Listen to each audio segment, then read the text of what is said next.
But just because we do a manipulation, we get a cavitation, we get a pop, or we change the mechanics of something, it doesn't necessarily mean that the nervous system has learned that there's been a change and then how to incorporate the change. It might still sense the perception of a threat. And that was something that was a bridge that I just couldn't seem to cross. And I couldn't understand why. Like I changed the mechanics. Why are they coming back? Or why aren't they moving different? And then I came across the Neubie, and that has just completely changed the game for me. I'm Garrett Salpeter, and I believe that the most powerful and transformative way to help people recover from pain and injury, heal from trauma, and reach their highest levels of fitness and performance is to focus on the nervous system. In this podcast, we'll share knowledge from the frontiers of neuroscience and inspirational stories of how applying that knowledge has empowered people from all walks of life to heal, adapt, and grow. Welcome to the NeuFit Undercurrent podcast. I am joined today by Logan Cooper, doctor of physical therapy, and also an orthopedic clinical specialist, as well as a certified specialist in several other areas, including SFMA, FMS, TPI, some of the certifications that we know and have talked about a little bit on prior episodes. And Logan has been practicing as a PT since 2005. He opened his first practice, the OMT, Orthopedic Manual Therapy Specialists, in 2014. Around that same time, in 2013, he started serving as a faculty member at the Michigan State University College of Osteopathic Medicine and is the co-chair of the manual therapy program there, which we'll get to dive into and talk more about. He's the co-chair along with Lisa Chase, who was our guest back on episode 55, just for a little bit of context, if anyone's heard that episode or wishes to go back and listen. And today I'm excited to dive into all of this with Logan, and he's got several areas of expertise that I think you'll find very interesting. Thanks for So having Logan, me, buddy. I welcome. really appreciate it. I haven't missed an episode of the Undercurrent podcast yet, and I'm super excited to be on it. Thank you. Thank you so much. I appreciate that. And I'm really excited to have you on here because I think we're going to cover some new ground today, just to kind of foreshadow this for our listeners a little bit. You are an expert in headaches, neck and jaw, facial pain, areas that we haven't talked about yet in any of the previous 60, however many episodes we've had. So we'll get to cover that, and also some of your experience with rock climbing and working with that population. So I'm really excited to dive in. To give people a sense of who you are and what you're up to, can I ask you to walk us through your typical week? Because I think We're going to be here that a would while. I give am people all a sense over the of the breadth place. of what you're doing. It's actually a pretty interesting week. I look forward to it every time. Mondays, I work with a holistic dentistry practice, and I treat their craniofacial pain patients. So anybody they're seeing with jaw pain, headaches, that kind of symptom presentation. And then I also work with their patients if they're having an oral appliance, like a night guard or an expansion device, or any kind of like a frenectomy, a loosening of the tongue or the lip tie. And I'll make sure their head is working okay. And if they have an oral appliance adjustment, just because the bite might be level on the appliance, we have to make sure their head accepts the appliance right. So I assess and treat them before and after any appliance adjustment. That's every Monday. And then Tuesday, Wednesday, Thursday, I'm in my spine practice in Germantown, Maryland. That's mostly patients who have long-term spinal pain, neck pain, back pain, or headaches, that kind of thing. And then every Friday, I'm at my other practice called the Beta PT, where I treat a lot of high-level rock climbers. It's a big diversity of population I see from Monday to Friday. Yes, that's awesome. And there's all these different things that I want to get into that we will, but we'll have to try to go in order. Try to go in order here. You also, several weeks out of the year are up in Michigan teaching at the Michigan State University. So obviously that's not in the typical week, but you're doing that. So can you tell us a little bit about that program and some of the work that you're doing that you learned from that program that you're now teaching to others going through that program, and how that informs your work and how you use it with these different Absolutely. That populations? program changed my clinical life. It's been, I don't know what I would do without learning that material. So it's an osteopathic program, and it's through the Michigan State University College of Osteopathic Medicine, and it's continuing education. So we teach physical therapists, MDs, and osteopathic physicians how to do osteopathic manipulative medicine. And it's one of the only, if not the only, program in the country that opened up its osteopathic training to physical therapists, which is, so it's a very unique. Normally, it's a very closed door kind of territorial environment, but they've opened their doors, and that was really pioneered by a former PT and now DO named Carl Steele, who Lisa Chase and I teach with, and we do everything from muscle energy technique to high velocity thrust, and it's really an incorporation of a lot of different techniques into an overall holistic approach to patient care.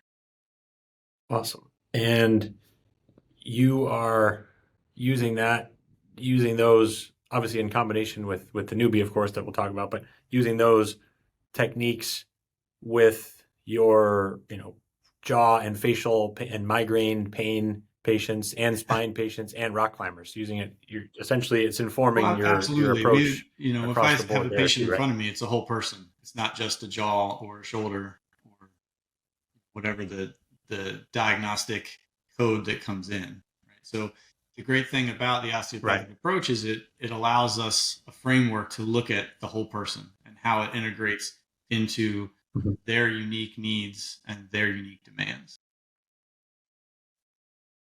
Awesome. I love that.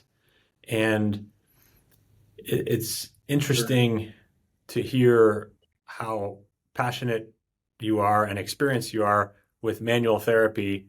And as a manual therapy expert, if I ask a typical manual therapy expert what their thoughts are on modalities, the answer will often be, somewhat negative. But I'm going to ask you that same question. What is your thoughts on the use of Well, I was modalities very much generally? in that initial ballpark for the first majority of my career. When I would think that if I had 40 minutes, I'm going to get you much better with my hands than I would with any modality, like an ultrasound, the typical TENS or NMES stim.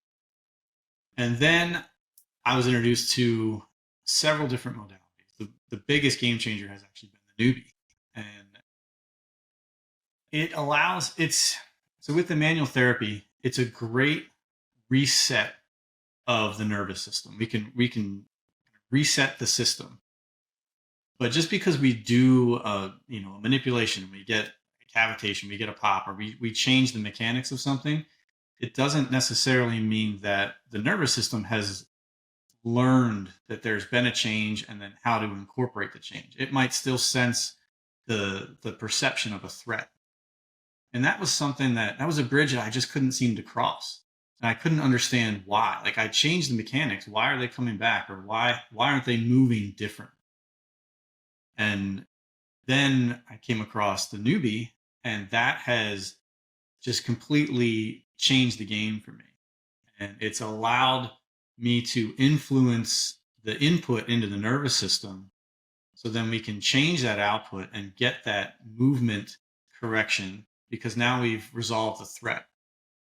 It knows that it's safe the nervous system now knows that it's safe to move because I've restored the mechanics, and now it's learned, oh, okay, there's no more threat.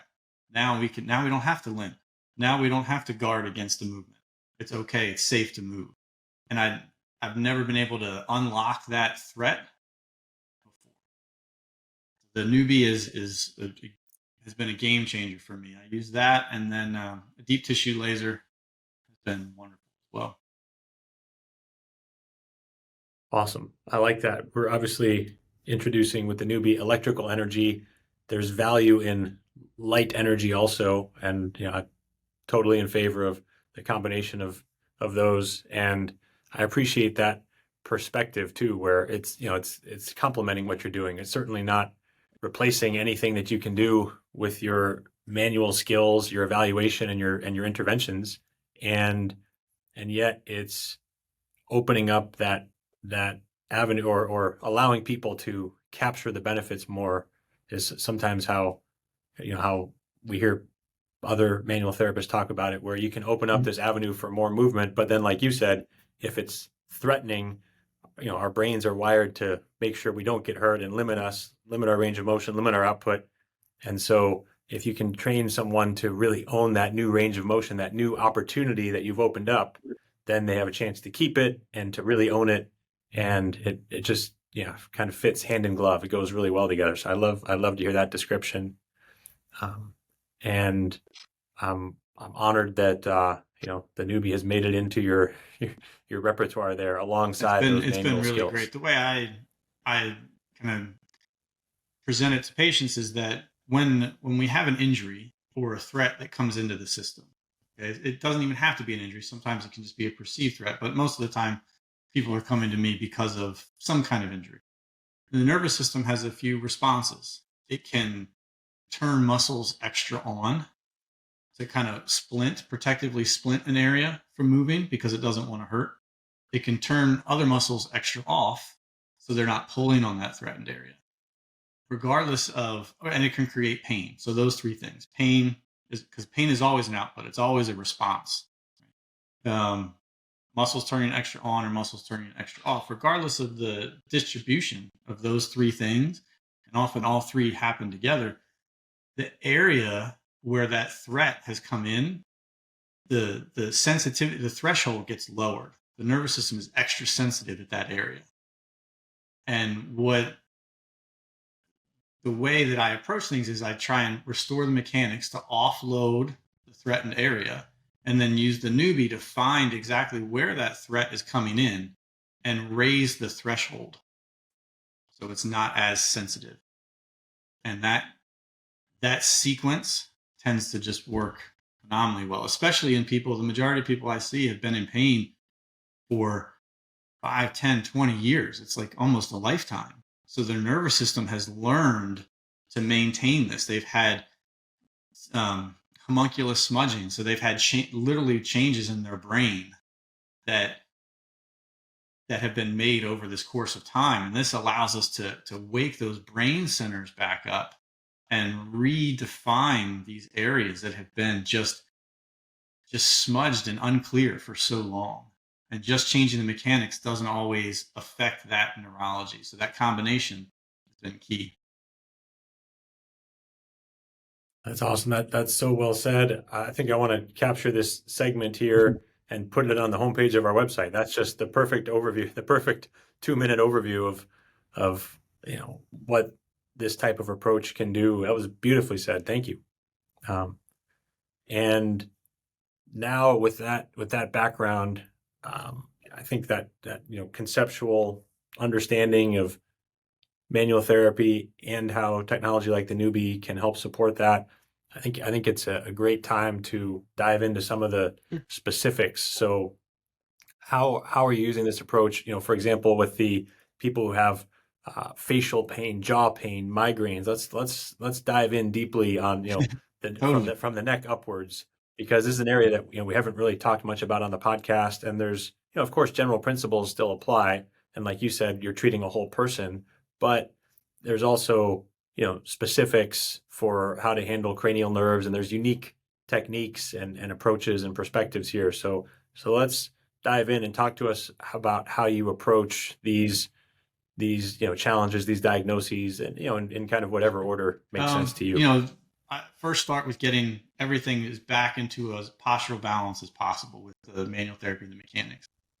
And then I'll get into more kind of head and face mapping with the Neubie. And this is something that I've just kind of come up with and explored. Again, it's a manipulation of the general principles of mapping that we would do throughout the whole rest of the body, right? So I'll go through and do the typical mapping process through the arms, the upper quarter, that kind of thing. But then if you think about the trigeminal nerve and its communication through the upper cervical spine, so the trigeminal cervical nucleus, and it's all its communications into the C1, 2, and 3 region. There's a big influence from that. So the trigeminal nerve talks to the nuclei in that region, and then it goes up. It ascends through the trigeminal thalamic tract up into the brain. So that's why neck pain can sometimes refer as, or neck issues can sometimes refer as head and face pain. The trigeminal nerve is going to do sensory. It has 3 branches, primarily to the forehead, under the eye, and then along the jaw. But then it can sometimes have referred pain to that region from that upper part of the neck. If there's a neck component to someone's headache, this has been just game changing, because it allows us to take that neurology and downregulate that threat from a way that just hasn't been done before. So I'll go through and treat out the mechanics, and then I'll have the red pad, or kind of that grounding pad, on the upper part of the cervical spine horizontally, so it covers that C1, 2, 3. And then I'll have the small sponge and small electrode going around, and I'll basically map the face. And I'm only looking for the very onset of the sensation of the stimulation. If you ever done this on somebody's face or your own, you get to certain regions and it can be a very, very sharp kind of sensation. So I'm not looking for that at all. I just want that initial onset. And then I treat it a lot like we would through our normal mapping and then treatment process. That's great. Thank you for sharing that, and also just great for clinicians to hear about this approach, because I think it's an area where there's a chance to really help people, and there's a lot of difficulty, and not a lot of great answers or people that really know how to address these in an effective way. Are tough. They're this. It's like this ninja kind of diagnosis. It's not like a broken arm that you're in a sling for, right? And everyone sees, oh, you're in a sling, you cast. Man, that must really hurt. People who suffer from headaches, it's this invisible kind of attack that it's hard to understand if you haven't suffered from them yourself. When I was a kid in middle school and then into early high school, I had just crippling, absolutely debilitating migraines that would come 4 or 5 days a week. And I'd be just praying not to throw up, go in a cold, dark, quiet room, leave me alone, hope to fall asleep and wake up and it might be gone. Went through CT scans, MRIs, self-hypnosis, medications, and then side effects from medications for years. No one ever, now this is a long time ago, right? I'm 40 now, and I was in middle school then, but no one ever put their hands on me to say, what's going on, and look at me from a mechanical point of view. And once I was introduced to this kind of approach, it changed my life. It took my headaches from 3 or 4 awful a week to maybe 2 a year, which is, that'll change your life. I'm not headache free, but to go from 3 or 4 migraine headaches a week, or for lasting 3 or 4 days, to maybe 2 headaches a year, it gave me back my life. Yeah. Was the person that you worked with that finally helped resolve this a physical therapist doing this type of work, or what was it? Dentist, a physical therapist, and a DO. It's kind of a combination of things. I was at Michigan State doing my first cranial course. And there was a dentist who would come in and demonstrate the effect and the influence of a proper bite on your strength and how you moved. And he made me a custom night guard in the bathroom at Michigan State. He did the mold and everything because I was suffering so much. And from that moment on, my headaches were instantly better. I woke up the next day feeling different than I had almost ever. It opened up this rabbit hole for me. I'm still digging deeper in it because there's so much to find and discover. And there's not a lot of research on this kind of stuff out there. It's just not there. So I'm trying to uncover as much of it as I can and then bring these other influences like the Neubie and try and help these people that have just suffered for so long and just been thrown medications and ultimately just, you just have daily headaches. And that's just the way it's going to be. Oh, it's hormonal. Oh, it not necessarily the case. And there's a lot that we can do. Mhm. So there's a few things that in the last several minutes here we talked about when working with headaches, face and neck. You talked about looking at postural balance. So let's go back and touch on that for a moment. So are you essentially seeing, along the kinematic chain, if there's issues in the foot and lower leg or those sorts of imbalances, of course, create compensations further up the chain, and that can create asymmetries and patterns of torque Absolutely. in the neck. Is that From if you look at essentially? Myers' work, right? There's on all the fascial lines, and there's a direct line from the bottom of the foot up the back through the back of the neck and the occiput that comes right to the eyebrow ridge, the superficial back line. We have Mhm. all these different connections, and if you're kind of flexed at the hip, if your lumbosacral junction can't extend, okay, through your pelvis and your lower spine, then you're going to be kind of pitched forward. And we have this innate drive to get our eyes level with the horizon. It goes back to, we need to make sure the lion's not going to come out of the brush and eat us. And then it's a balance thing, and it's a communication politeness, right? So you and I are looking at each other. If I'm forward bent, my head's tipped down, then I'm not looking you in the eyes. It's kind of rude. So we're going to do whatever we can do to get our eyes level with the horizon. And if we're forward pitched, that means we're going to extend our head on our neck. Or it's like for the people listening, we're just like looking up a little bit all the time. And what that does is it adds a constant compression to the back part of our neck, kind of where our head meets our neck all the time.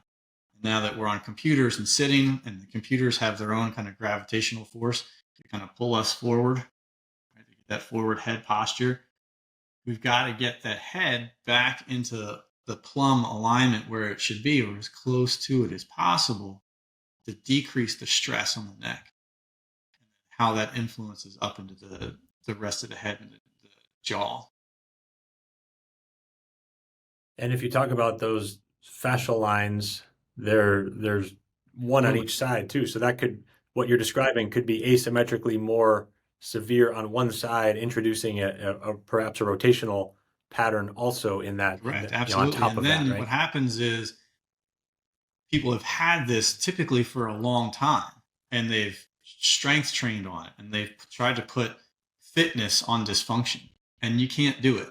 What happens is you get really good at moving really badly, and you get really good at maintaining that dysfunction or that imbalance that you just mentioned. So then what we have to do is we have to come in and undo that, and then teach the system how to move correctly. We have to teach it a new habit, because they don't really unlearn the old habit. You have to learn a new one. And that's kind of our Mhm. approach. And a really good way to see kind of the influence of, a lot of times people understand or really appreciate the influence of the head on the neck and how that impacts your bite and how your teeth come together. When we were talking about, for example, the patients with jaw pain and work on at the dentist office. But if you're sitting kind of straight ahead, looking at me now, and you just kind of tap your teeth together, just gently, and get a sense of where that first contact point is. Then if you slump, if you sit just how everybody tells you not to, with your mouth kind of relaxedly open, and then tap your teeth together again, you might notice that there's a little shift in where that initial contact point was. Now, if you sit up or stand up super tall and look up to the ceiling, and again, gently tap your teeth together, again, you might notice a little shift of where that initial contact point was. So that's how we can change your bite, just by changing your head position on your neck. So if you're clenching and grinding and waking up with headaches, which many people do, oftentimes what's happened is our head has come forward and it's like we're looking up at the ceiling all day long.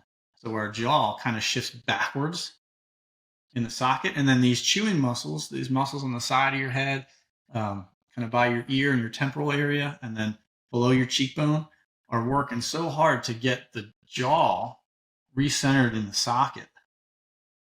And that's that constant tension that you feel. So we can change the socket position and recenter the socket over the jaw, and a lot of that balances. It works phenomenally well.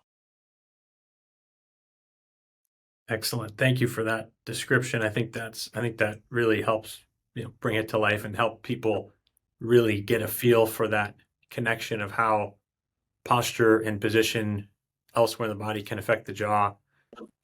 In terms of your, if you're working with someone now who has headaches, jaw pain, you're talking about how it could be coming essentially from anywhere in the body. With your Michigan State experience with, in introducing you, I mentioned that you're SFMA, done TPI, so these different ways to assess.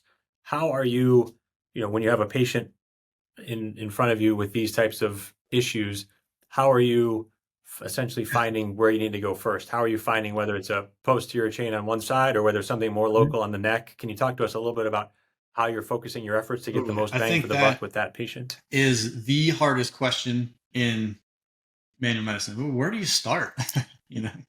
You start where you can get in, and is typically the answer that I give. You start where the system allows you to enter. It's not always going to be the same for everybody.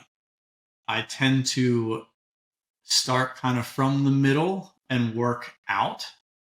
So I'll start from, if in a very kind of simplistic way, if it's someone coming for head, neck, jaw, I'll start at least at the thoracolumbar junction down to the T12, L1, but really even the pelvis, because of its influence up the chain. So I need to make sure your pelvis is working well all the way up. And then I'll kind of build the foundation from the ground up.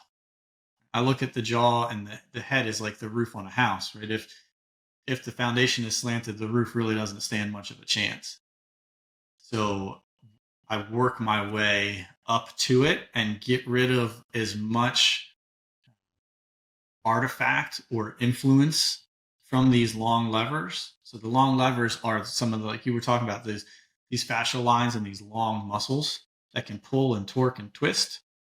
And that they can give you kind of a false positive or negative about what's going on locally. Right? So you take away, or you limit or remove as much of this global influence as you can before you look locally. So I'll always do, it's funny, my patients, when they come in, whether it's headaches or an ankle sprain, if they've been seeing me for a while, they'll come in and they'll turn around, turn their back towards me, because they know I'm going to move their pelvis around. It doesn't matter what they're coming for. I got to make sure that's clean. But I'll typically start the very first time with an SFMA movement assessment, because it's 2 minutes, 2.5 minutes, and it gives me a great idea of how they're moving from neck to ankle. And that gives me an idea, okay, well, where am I going to go in? If they're really hot and reactive in their neck, I'm probably not going to go there first. I'm going to go to some of these areas for the people who are familiar with SFMA that are more dysfunctional but non-painful. See if I can restore that and then get into the problem painful area. And just as an aside, can you explain to everyone listening the difference between FMS and SFMA? Because they're all part of the Gray Cook's program, but just absolutely, it's a continuum. It depends on where the person's coming in. So if someone's coming in with pain, I'll look at more of the SFMA. So it's a selective functional movement assessment. it allows us to break the body down by different regions and then further break it down into where to find out if it's a movement problem or a stability control problem. An FMS, a functional movement screen, is more for people who are not in pain, and it's a global assessment of again how well they move unloaded, looking at squats, lunges, shoulder reach, but it's more for those who are not in pain. Once someone comes in and they're in pain, then I'll regress them to an SFMA, and then they can progress more to functional movement screen, and then they have another progression, the functional capacity. There's a whole nother step along that continuum now. That's Right. the difference between the Right. FMS and the SFMA. Good. Thank you. Thank you for that. I just wanted to make sure people understand when Yeah, we're no, throwing there's out a these lot. acronyms and everything. Don't want to leave anyone behind. So when we're talking about this population of people with headaches, neck and jaw pain, you're looking globally, you're assessing TL junction, movement of the pelvis, looking at that, and seeing what you need to clean up essentially globally before even working locally there. So I'm glad we got to dive in a little more deeply on the postural balance side. When you're working locally, there's a lot of interesting, I think, different conversational threads we could embark upon here. But you know, one of the things that I've seen over the years is that there seem to be reflexes between the jaw and the rest of the body that can be very significant. So like you talked about, this dentist came into the Michigan State program and showed you how bite mechanics can affect different things. You know, I've had experiences of doing manual muscle testing, and someone will open their jaw or clench their teeth or deviate jaw left or right, and all of a sudden that will massively strengthen or massively weaken output even in leg Yeah, muscles absolutely. and things like that. So we sort of see these different far-reaching and significant effects of the jaw. You mentioned, you know, when we were talking about that several minutes ago, there's not much research on that, but what can you tell us about, either based on your experience, literature, or both, your experience in terms of this domain of how working on the jaw and, you know, temporalis and masseter and pterygoid muscles and how those can affect even other Um, areas in the body, just kind of being yeah, this local and absolutely. global I approach consider here. the jaw as part of your core, and it's not considered like that in really any other communication when it comes to core strengthening and core training. But I used to fight a lot of Muay Thai and a few different things. One of the first things you do is you really kind of set your jaw. You bite down on that guard or whatever it is. If you've been in a fight, right? You don't keep your jaw nice and loose when you're in a fight. And if that's off, man, everything can change. Kind of like what you were seeing when you're manual muscle testing. I'll often look at if someone gets a night guard or an oral appliance, I'll do a grip strength test with the night guard out and teeth together. And then I'll have them put the guard in, do another grip strength test. It needs to be the same or better. If I see a big drop in that grip strength, well, then I know there's something not right with this guard. And I use that grip strength as a window into their nervous system and its ability to take its foot off the brake.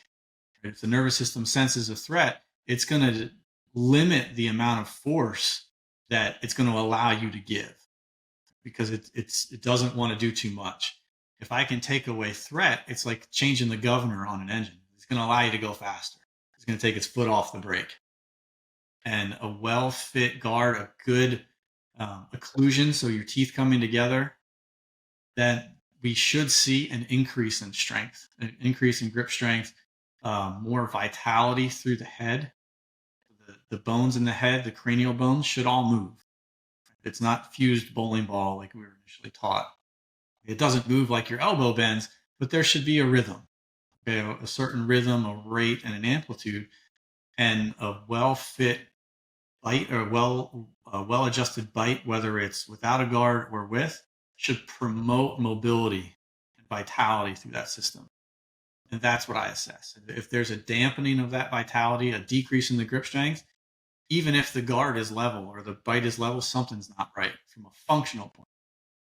And that's where I come in.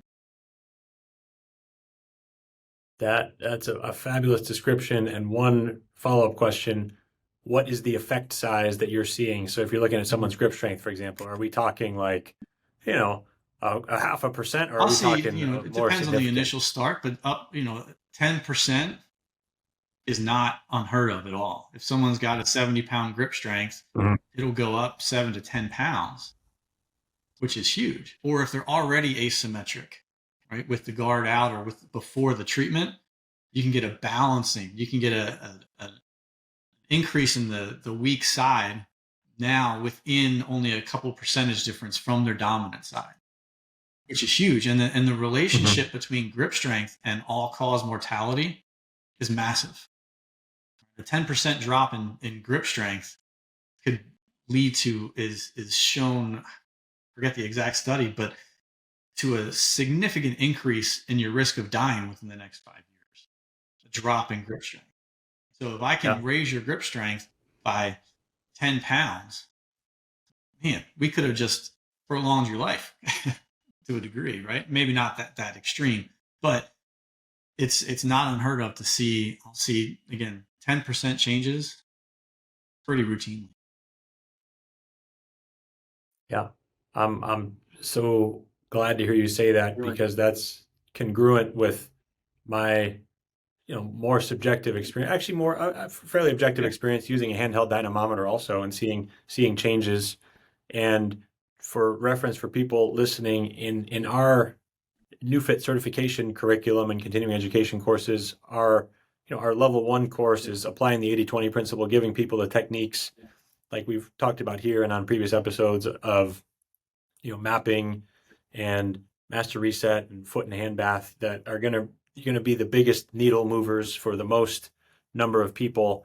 However, that's that 80-20 principle, or maybe it's the 20 to 25% of techniques that help 90% of patients. There's still those 10% where there's other things that we're going to have to do. Many of them are likely the chronic pain patients that end up in your office, Logan, right? But so we have our level 2 course is going to cover a few different things like visual and vestibular system that could be these overriding influences that sabotage progress. And like you just talked about, if the nervous system perceives threat or something is off, it's going to create governors and limitations globally, and it can affect, these issues can affect anything else in the body and reducing output. And one of the topics that we cover, and it's a little more, I think, rudimentary than what you're doing and what you're describing here and doing in practice, but we do some jaw work where we could have the electric glove on and do some work on those temporalis muscles, on the masseter, do some jaw mobilizations, and it does make a big difference. I'm just glad to hear you say that, and just helping, just also letting people know that some of this is in our curriculum, some of this you're doing, but it just part of my motivation for saying that is just to highlight the effect size and the impact that jaw work can have, because you can go through all these different wonderful evaluation, assessment, and interventions and still not quite be all the way there. And sometimes doing that work on the jaw can be the missing link, or can be the thing that leads to that breakthrough. It's such a niche or a niche kind of area.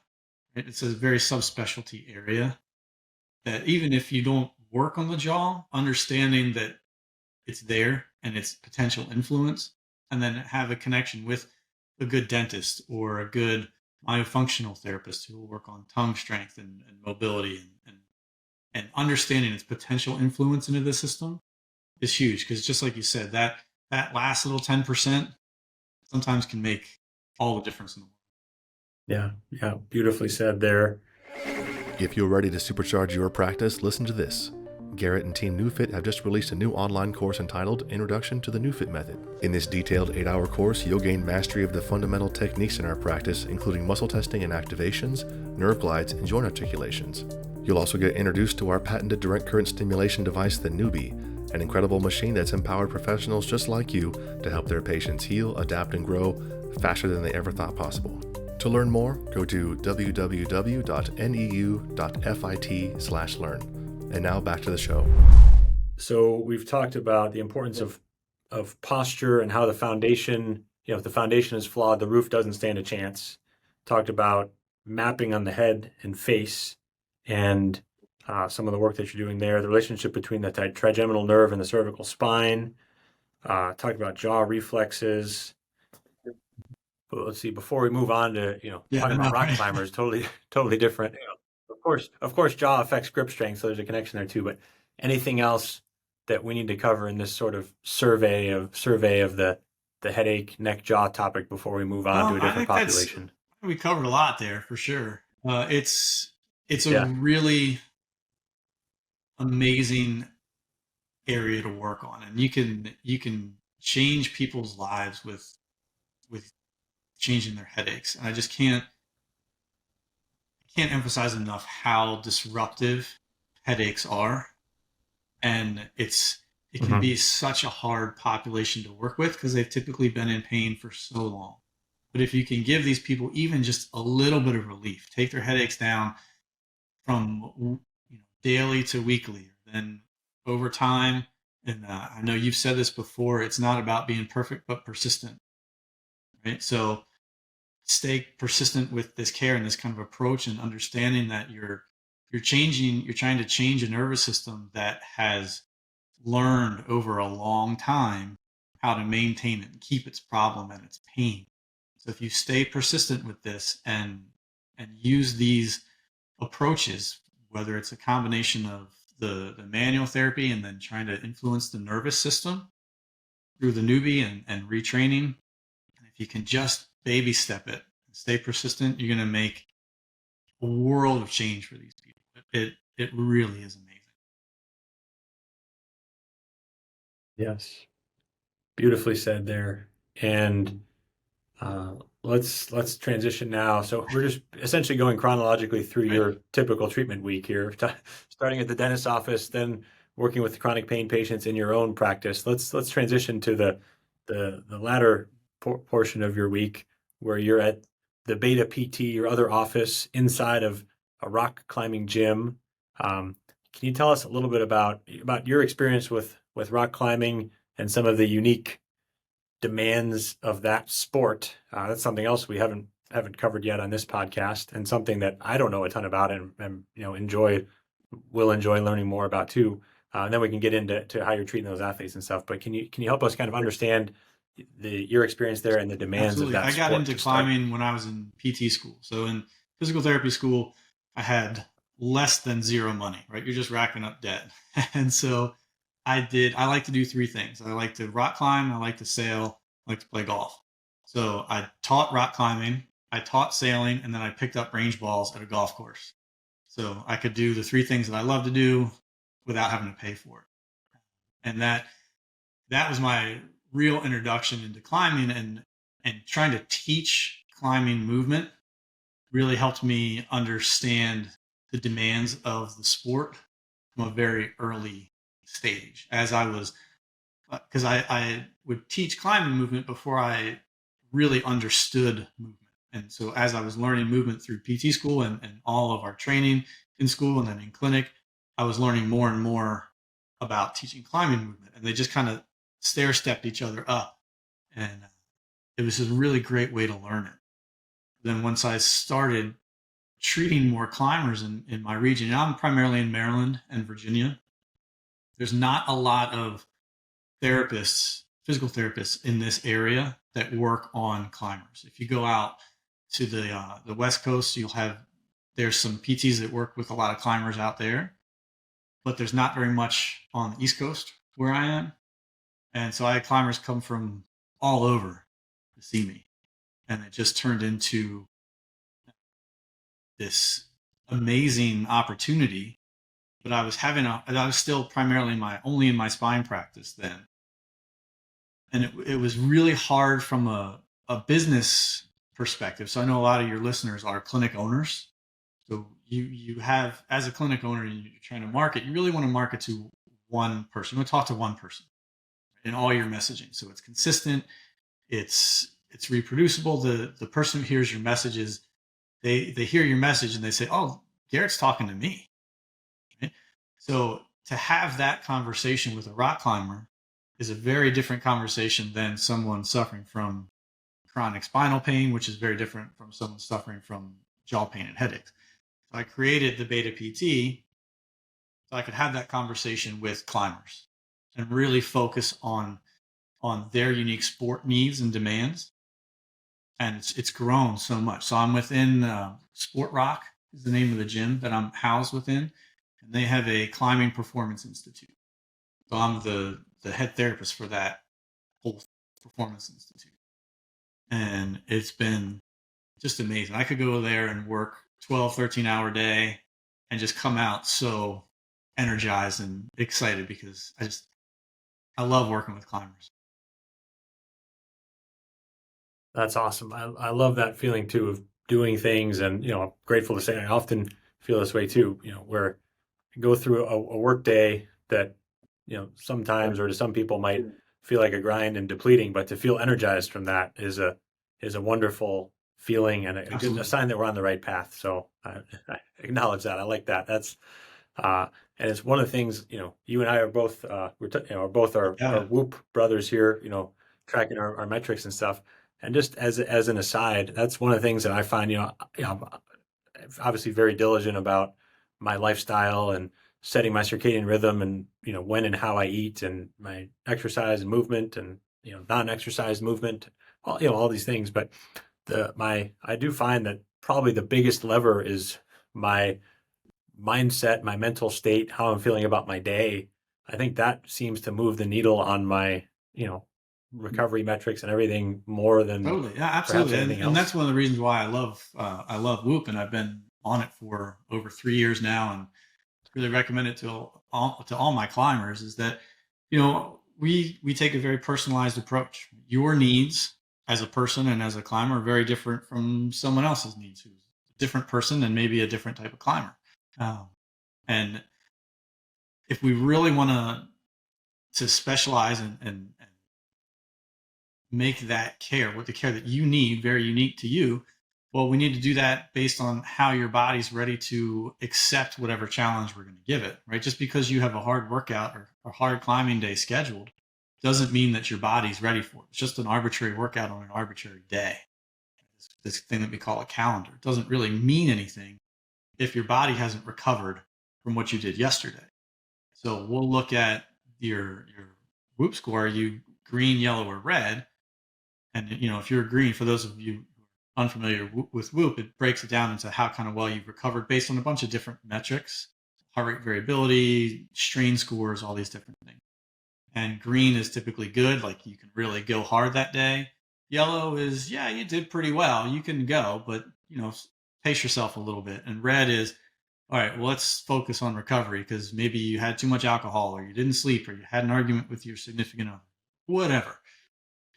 So then I have a different set of things we do. Like I'll have them pull from their red exercises on red days, yellows on yellow days, and greens on green days, and really customize it. Red doesn't mean you don't do anything. It just means, okay, we're going to focus on mobility and breathing and recovery. And then we'll push that hard workout to tomorrow. And now we'll climb hard. We'll do whatever our program needs to be. And that's allowed me to really see that window. And then kind of like what you were saying before with your lifestyles, there's certain non-negotiables that have to be there, right? So you need to get enough recovery and sleep. You need ideally some early morning sunlight. You need to get enough protein. You need to get enough water. You have to have the building blocks to recover and then to support performance. Otherwise, nothing I do is going to work. If it's just not going to be there. So get enough steps in every day. I don't know if you're familiar, but there was a study in, when was it? I think 2020 by the NIH. It looked at average steps per day. And are you familiar with this study at all? It looked at the average steps that Americans take, I think, is 5,114 or 17 or something. about 5,000 steps a day. And then they looked at people who walked 4,000 steps a day, 8,000 steps a day, or 12,000 steps a day. And then they compared that to all-cause mortality. So your chance of dying from anything. And the people who walked 8,000 steps a day over the people who walked 4,000 steps a day were 51% less likely to die from anything. That's huge. And then the people who walked 12,000 steps a day over the 4,000 steppers, well, I think it was about 65% less likely. So to ask people to do 12,000 steps a day is a lot, but I try and get everybody up to at least 8,000 steps a day. Because then again, we can prolong your life just by step count. And it didn't look at intensity or other exercises, purely step count.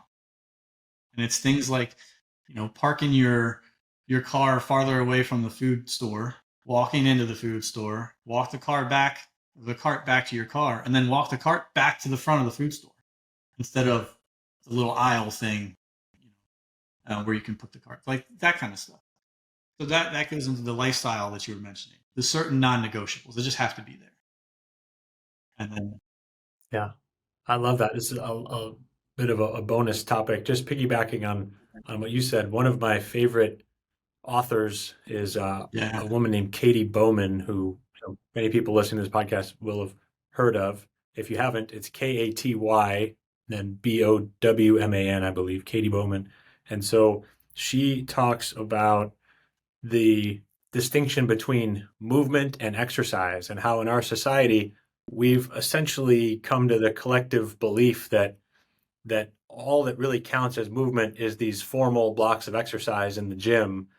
And she shares these studies about how our most quote unquote active people today are exercising, say, 300 minutes a week, which is 5 hours a week. And whereas our hunter-gatherer ancestors, on average, were active 3,000 minutes a week. That's 10 times more, right? 50 hours a week, that including walking around, doing chores, going on hunts, which of course persistence hunting means a lot of walking and jogging, and then occasional sprints mixed in means carrying back the carcass of a deer or whatever animal, and so understanding that movement and the loads that we place on tissues all day long. And so from that, I took, really a strong influence in terms of what you said of, just finding ways to get more steps in.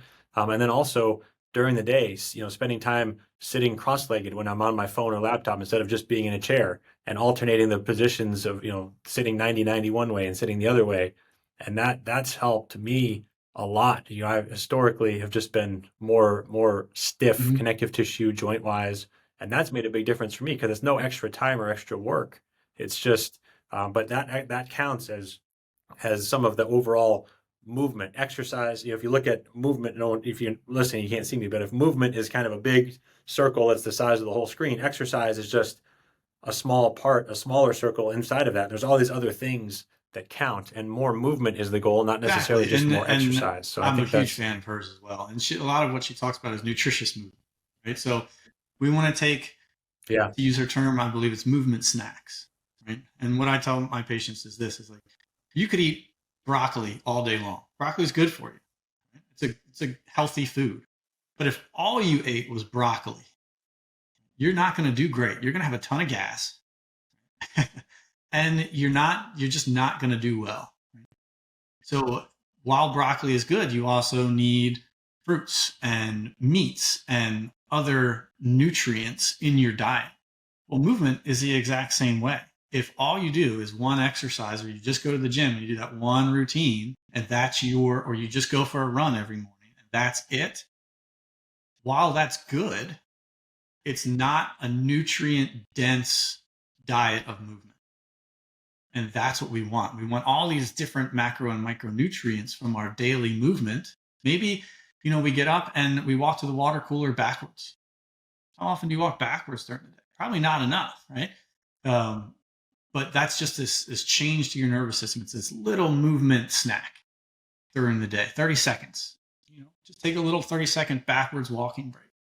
Or, take a big breath and put your arms over your head. When's the last time most people put their arms fully over their head? Probably not often. And then when they do, oh, it's tight. Well, I haven't done it in months. It's going to be tight. So I'm a huge fan of her approach to nutritious movement and taking these little movement snacks that are bite-sized and doable versus asking somebody to do a 2-hour home exercise routine that they're never going to do. I'm right there with you, buddy.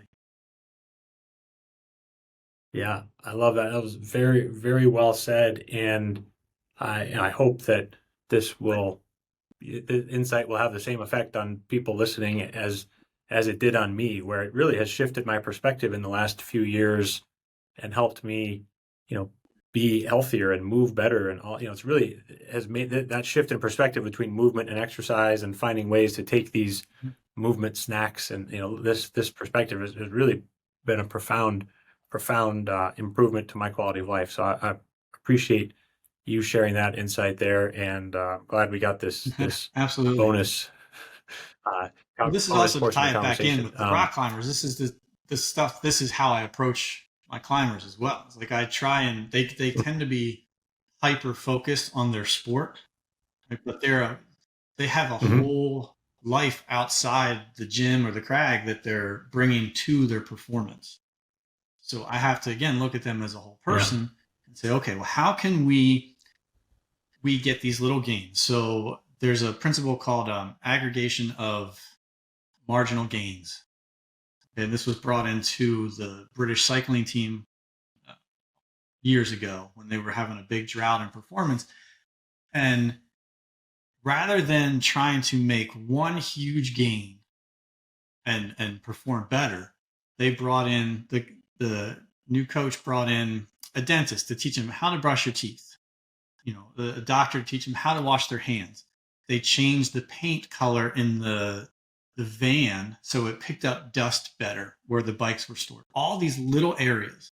And they made these little 1% gains in all these areas outside of cycling that now their cyclists were able to perform exponentially better because they didn't have all that other garbage going on. And that's what I do with my climbers is I try and, okay, where are these modular gains or marginal gains that we can make outside the climbing gym and then bring that improvement into the gym or onto the crag where now you're more energy efficient. So you can try harder and go longer with less energy expenditure. So that's a huge principle to take advantage of. I love that. So definitely our detour talking about nutritious movement was not really a detour because it certainly is relevant. It's part of your messaging to those athletes. And then, just coming back to the rock climbing topic, what are you just to help us understand more specifically about this population? I think people probably know grip strength is important, strength to weight ratio. What are some of the things that you're working on that are unique to the challenges of rock climbers from either a training and performance or therapy perspective in terms of issues they're dealing with? Can you help us understand a little more of the specific needs? Like we talk about, Major League Baseball pitchers, and there's a lot of arm care routines. Of course, the whole chain matters, like for the same reason you talked about how, the lower body issues can affect neck and jaw, right? That can affect throwing mechanics, but there's, specific needs there. What are some of these specifics for rock climbers, especially? The majority of what my patients come to me complaining about or with the history of are pulley injuries and tendon problems within the hands. So the tendons that come down and help bend your fingers, they're under these little arches of ligaments, different pulleys. And if they're gripping, sometimes they might hear a pop, and typically that's a pulley rupture. And you can get these chronic tendon pains. It starts to swell in your fingers. You lose your strength. You really can't climb on it for a certain amount of time, depending on the grade. It's like an ankle sprain, but in your finger. So that's a lot of what I see. That and shoulder problems. So we'll treat the local pain generating site. So we'll treat the tissue that's inflamed, irritated, or damaged. But then really where I spend the most amount of time is trying to figure out why they're over gripping and where that inefficiency is, to then say, okay, well, both hands were on the wall. You use both hands, and hopefully you're working symmetrically. Well, why is it always on your right hand that's failing? Maybe it's a shoulder mobility issue or a scapular stability issue. So you're losing your awareness of kind of where that limb is in space and your ability to control it proximally. So where the closer part to your center is. So then the distal or farther away capability is less. So you're going to really be over gripping, and that can lead to those chronic problems. And that's where I spend the majority of my time, is trying to figure out, why are they injured to begin with? Why is that tissue so overloaded to begin with? Yeah, that is so an analogous approach, looking locally and globally, trying to ask why. Just with a different presentation, different set of symptoms, but I can of course see the parallels in your approach and can tell and why you're effective. it's just a great approach. And what's so cool is that being housed within the climbing gym where I am, so I'll do my manual therapy, I'll do my kind of reset of the system. Well, first I'll watch them climb, I'll record them, and I'll say, okay, well, let's recreate a problem or a climbing route that kind of keys off or elicits your symptoms. So a lot like in our Neubie mapping, right? We'll say, okay, well, is there a motion that you move your arm in or your leg that generates your problem? So I'll look at that with my climber on the wall, and I'll see, okay, how are they moving? Where is that provocation point? Then I'll take them down. I'll do my manual therapy. We'll get the Neubie on them. I'll go through some more kind of general motion, like our typical upper quarter kind of movement thing. But then I'll take them back to the wall, and I'll have them do some repeaters of a similar motion with the Neubie. And then I'll take that off and then re-record them going through their problem or through that route. And it's night and day different. It's just, and I haven't seen that anywhere else. It allows us to get this immediate assessment and influence and reassessment of their nervous system on the wall. And it's so exciting. That's awesome. I love that approach, and that's cool for me to hear the insights. I don't think I've ever seen a climber be treated or heard that description of how you would treat a climber like that. One other question: when you talk about these pulley injuries and the tendons in the hand, are those? I assume if something ruptures, that would need a surgical repair. I don't have much experience dealing with this. Again, it's like an ankle sprain, right? You can have grade 1, 2, or 3, and complete rupture. So you can have different amounts of tearing of the pulleys, and depending on which pulley was injured, kind of dictates the time frame of recovery.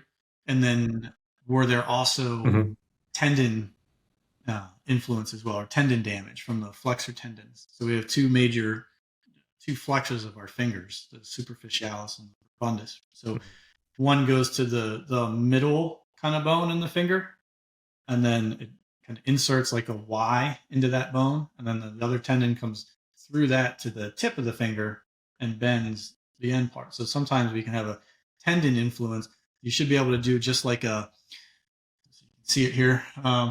You should be able to just bend like the middle part of the finger. That's one tendon. And then if you kind of hold that still and you just kind of wiggle the tip of your finger, that's a different tendon. So we can try and see, okay, which tendons are involved. Is there a tendon contribution, or is it primarily the ligaments from the pulleys? Oftentimes it's both, because it's such a disruptive trauma that you get an influence of more than one tissue. But so we can kind of isolate, or try and determine the degree of influence of those different tissues. And that just changes the time frame of not climbing, so time off, and then a return to climbing and at what grade, and then how quickly we can reload that system. But I appreciate that insight. I'm sure, especially clinicians listening to this know that, but if we don't work with hands day to day, some of that No, information isn't always absolutely. top I, of I mind, right? remember So studying for my it, OCS, and man, this is now maybe 12 years ago. I focused hard on the hand because I didn't do much with it, and I didn't think I would. And now Mhm. in this population, I'm so into hands. Mhm. That's awesome that you're able to help because, if you're a climber and you have a tendon pulley injury, I mean, Can that's a be, big yeah. freaking deal. When, yeah, when you talk about how this is analogous to an ankle sprain, we're doing, of course, mapping, assessing globally, also doing mapping, uh, potentially doing foot baths, immersing an electrode in water to disperse that healing benefits of direct current throughout the foot. Are you doing Absolutely. any similar with the hands? Are you putting the glove on the athlete, or are you immersing their I do a hands in lot of water hand at all? Any of baths. those types of treatments as well A as lot of hand baths. I think Mhm. they're absolutely wonderful. It really helps calm. It just changes so much. So I'll do, again, restore as much joint motion. I'll do some deep tissue laser on there because the blood flow to that region isn't great. So if I can stimulate Mhm. some vasodilation, some nitric oxide release, and get the cells to start healing and absorb that light, and then combine that and follow it up with a hand bath, it works great. It really allows us to speed up the recovery so much. Awesome. Awesome. I appreciate that. I think those are great, great insight into the issues that, common issues climbers are dealing with and how you approach it and how you're able to help them and provide, I think, higher value of care than they'd be able to get at certainly a general PT clinic in their area. But, just specific to that population too, the value you can add there. I think that's also a good segue. You mentioned something about having this other business, how that allows you to have a different business with a different voice that's talking to a different avatar or, ideal customer profile. I think that's a great insight. Are there any other on the business front? Because I know, obviously people know by now in the last hour that you're a very knowledgeable clinician, but from previous conversations, I know you're also enthusiastic about growing your business and to have a very holistic view of that and are learning to take off your PT hat and put on your business hat sometimes. But are there any other things either that you've done historically and that have helped move the needle for your business or anything else that's top of mind that you're really working on right now and any Yeah, other we could business be here related for another insights? hour or two. But I think Yeah, the right. biggest, maybe two or three, is first is to make time for it. I was always so focused on Mhm. clinician, and getting more letters after my name, and no one cares about that. Definitely not from a patient point of view. They just want to know you can help them. So I've had to really schedule and dedicate time to working on the business.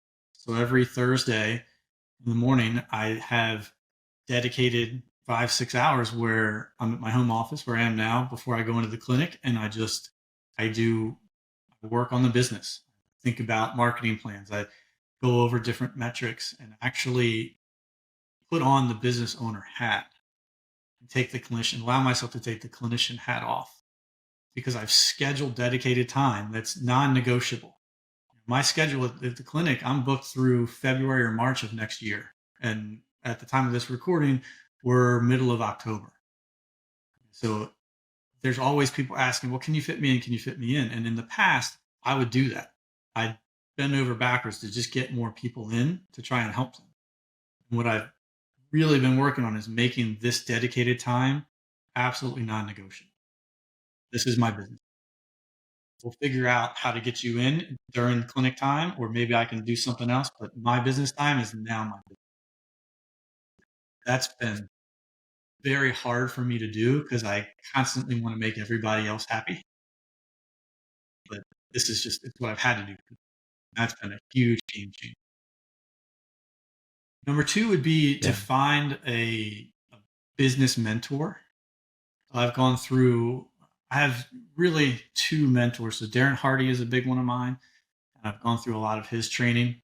And then Greg Todd is another more PT specific mentor of mine.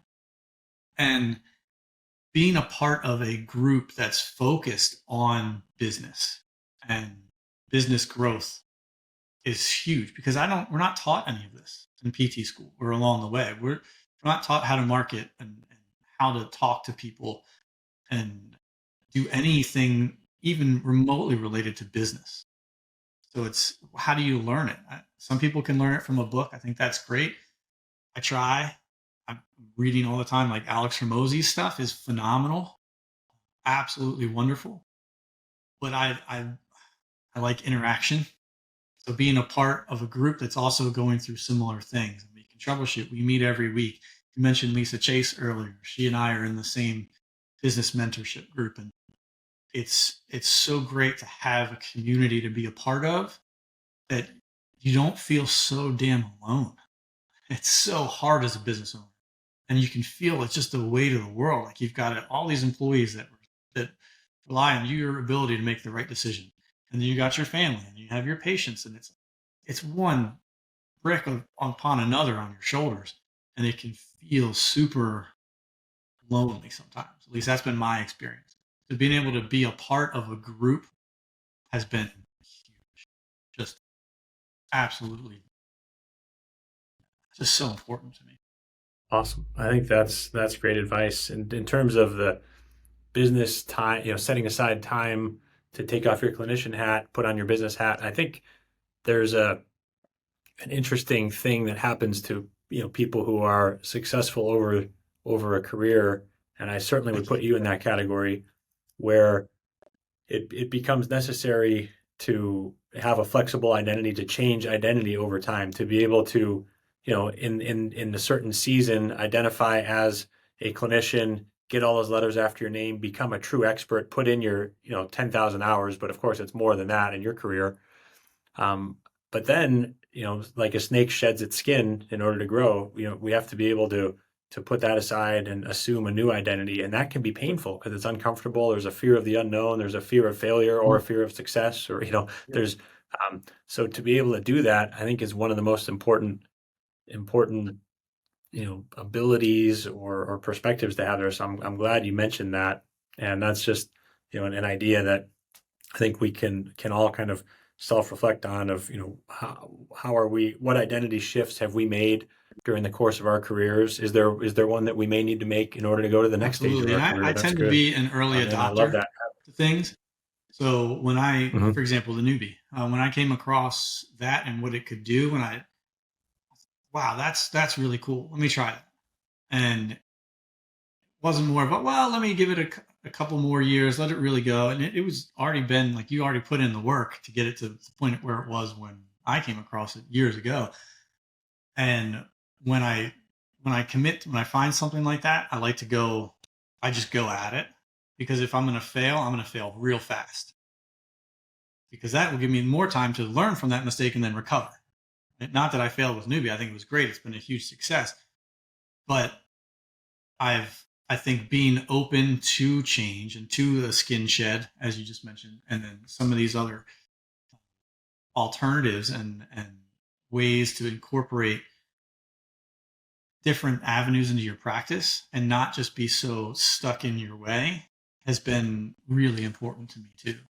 And to find this to be open to these other changes and then to be if you're going to fail, like it happens, but just do it quickly, get it out of the way, and then you can move on.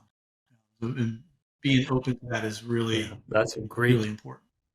a great gem there. I think mindset ultimately is the thing that helps someone be successful or not. And that, the mindset around how we look at trying new things and the risk of failure and how we address failure, because we're all going to fail. That's if we can, like they say, fail fast and learn quickly, right? And iterate quickly. That I think is the key. So that's really good mindset in there. And then also getting mentors, people you can learn from. You mentioned some good ones. I love you mentioned Alex Hormozy.